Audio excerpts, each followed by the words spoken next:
Сәлеметсіңдер ме балалар, 2 сынып қазақ тілі пәні. 95-ші сабақ зат есімнің жекеше және көпше түрі тақырыбы. Балалар, бүгінгі сабақта зат есімге көптік жалғауларын жалғап үйренетін боламыз. 45-ші жаттығу өлеңді оқы. Төлдерім: бота төлі түйенің, құлын төлі биенің, қойдың төлі қозыны момыным деп білемін. Бұзау төлі сиырдың, ырыс құты үйімнің, ешкі төлі лаққа шынағым деп сүйіндім. Өлеңнің авторы Арасанбай Естенов. Зат есімдерді тап, оларды зат есімнің көпше түріне айналдырып айт.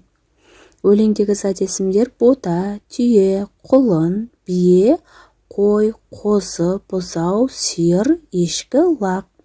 Ал енді осы зат есімдерді көпше түрде айтамыз.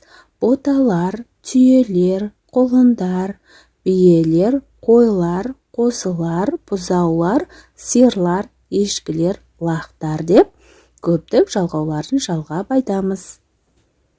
46-шы жаттығу мәтінді көшіріп жаз. Түйе 4 түліктің бірі, ол шөлге төзімді, түйенің сүтінен шұбат жасалады. 47-ші жаттығу көптік жалғауларының тиістісін қойып сөйлемдерді жаз.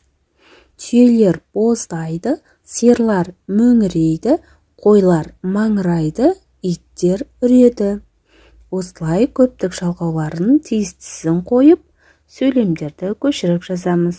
48-ші жаттығу шығармашылық үзіліс. Шеңбер бойында жасырылған түліктердің атауын тап. Балалар, шеңбер бойында жасырылған түліктердің атауы сиыр, құлын, ешкі, жылқы, түйе, лақ. Өзіңе ұнаған түліктердің біріне арнап өлең құрастырып көр. Олай болса балалар, өлең құрастырып көрейік.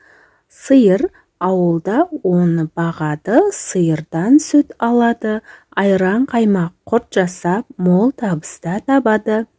Лаққа шалғынды жеп көкке жайлады, жердің ырысы лақпен жаңарады. Қуаныш күлкі толы бұл өмірде, лақпен бірге көңілді бізге. Осылай өздеріңе ұнаған бір түлікке өлең құрастырсаңдар болады балалар. Мінекей балалар, осымен бүгінгі сабағымыз аяқталды. Сендерге барлық тапсырмалар түсінікті болды деген ойдамын.